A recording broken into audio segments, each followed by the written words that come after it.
ناظرین کرام، یہ بڑی عجیب بات ہے کہ ہم ہمیشہ حاسد سے اللہ تعالیٰ کی پناہ مانگتے ہیں، لیکن یہ کبھی نہیں سوچتے کہ کہیں ہم بھی تو حاسدین میں سے نہیں۔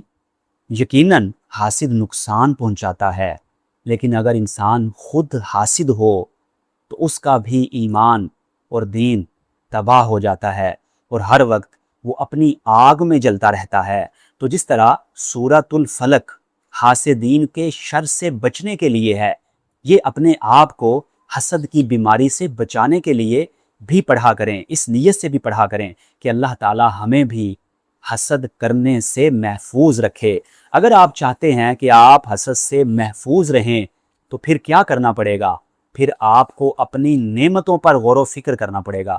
روزانہ 3 نعمتیں لکھیں اور ان پر الحمدللہ کہنے کی عادت اپنائیں، اور جس سے حسد ہو رہا ہے اس کے لیے دل سے دعا کریں کہ یا اللہ اس کی نعمتوں میں اضافہ فرما۔